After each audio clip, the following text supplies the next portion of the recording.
Assalamualaikum warahmatullahi wabarakatuh. Halo teman-teman, nama saya Zatul Mufira, saya dari kelas 11 IPS. Jadi, pada kesempatan kali ini saya akan membahas tentang masa pendudukan Jepang di Indonesia. Nah, teman-teman tahu nggak berapa lama masa pendudukan Jepang di Indonesia? Nah, ternyata masa pendudukan Jepang di Indonesia tidak begitu lama teman-teman dibandingkan dengan masa pendudukan Hindia Belanda. Masa pendudukan Jepang hanyalah sekitar 3,5 tahun. 3,5 tahun masa penjajahan Jepang bukan waktu yang sebentar bagi bangsa Indonesia teman-teman. 3,5 tahun masa penjajahan Jepang merupakan salah satu masa penjajahan yang paling berat bagi Indonesia dikarenakan kekejaman Jepang yang sangat brutal. Nah, karena itu teman-teman, pada video kali ini saya akan membahas kehidupan bangsa Indonesia pada masa pendudukan Jepang yang akan dilihat dari beberapa aspek nih, seperti sosial, ekonomi, budaya, militer, dan pendidikan. Go! Aspek pertama ada aspek sosial teman-teman. Pada saat itu pemerintahan Jepang mencetuskan kebijakan tenaga kerja Romusa. Nah, pasti teman-teman juga sering dengarkan kalau kerja Romusa ini adalah salah satu penjajahan paling kejam yang ada di Indonesia. Nah, tapi pada awalnya sistem kerja paksa Romusa ini disambut baik loh oleh masyarakat Indonesia teman-teman. Bahkan banyak rakyat Indonesia yang bersedia sebagai relawan, tetapi semua itu berubah ketika Jepang semakin gencar dalam peperangan. Bahkan kegiatan Romusa ini menjadi sebuah harusan, bahkan paksaan. Karena itu, rakyat Indonesia menjadi sengsara dan sangat tersiksa. Rakyat Indonesia dipaksa untuk membangun sarana-sarana bagi Jepang, dan rakyat Indonesia pula dipaksa untuk bekerja di luar negeri seperti Vietnam, Burma yang sekarang adalah Myanmar, Thailand, dan juga Malaysia.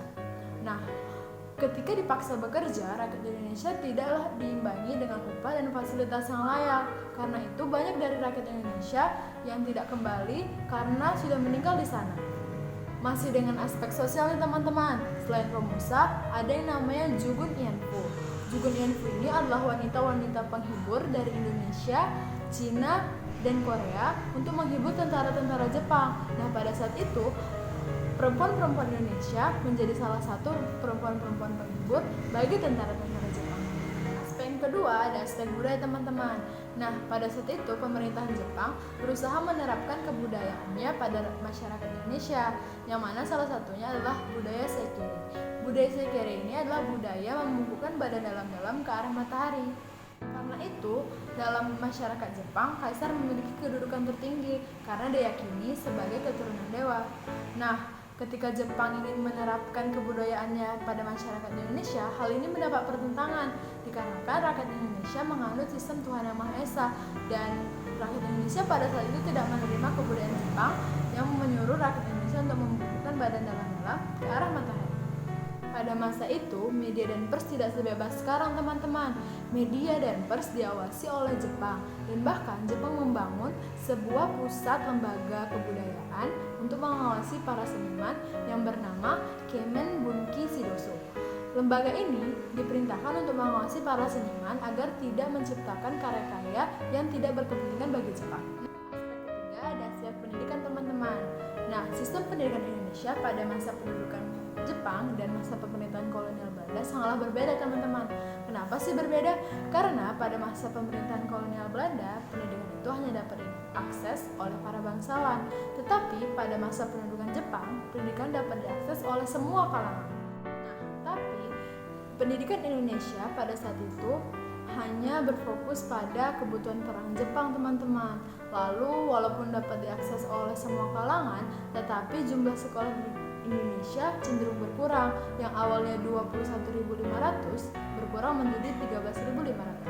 Yang keempat ada aspek ekonomi nih teman-teman. Dalam upaya merebut Indonesia dari Belanda, Jepang menghancurkan sejumlah objek vital dan bangunan. Akibatnya, pada masa awal pendudukan Jepang, ekonomi Indonesia lumpuh. Nah, Indonesia yang awalnya baik-baik saja harus hidup dalam bayang-bayang para Jepang. Pemerintah Jepang juga menyita harta milik Belanda atau harta yang dimiliki oleh Belanda. Hal ini meliputi seperti pertambangan, perkebunan, pabrik, telekomunikasi, dan perusahaan transportasi.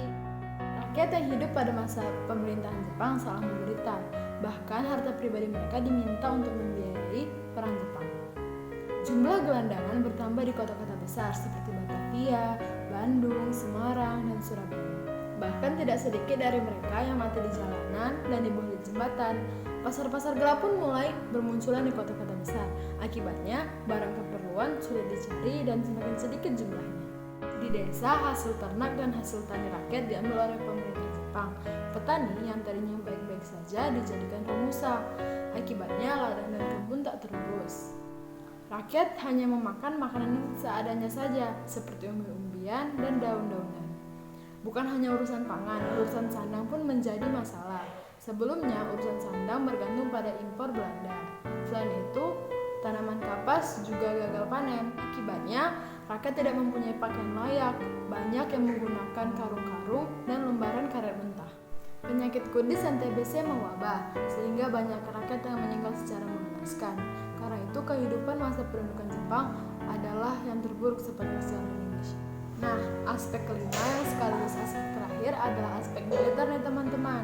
Seperti yang bisa kita ketahui, pada awalnya Jepang sangatlah kooperatif dengan golongan-golongan nasionalis dan organisasi-organisasi Indonesia karena dianggap memiliki pengaruh besar terhadap rakyat-rakyat Indonesia. Tetapi pada akhirnya Jepang mulai membubarkan organisasi-organisasi yang berorientasi kepada kemerdekaan dan juga melarang organisasi yang tidak memiliki kepentingan bagi Jepang. Seperti yang bisa kita ketahui pula, Jepang melatih pemuda-pemuda Indonesia agar dapat membantu militer Jepang dan membantu Jepang dalam berperang. Nah guys, jadi itu adalah 5 aspek yang dapat kita lihat dari kehidupan bangsa Indonesia pada masa pendudukan Jepang nih guys. Nah, sampai sini dulu penjelasanku. Sampai ketemu lagi, dadah!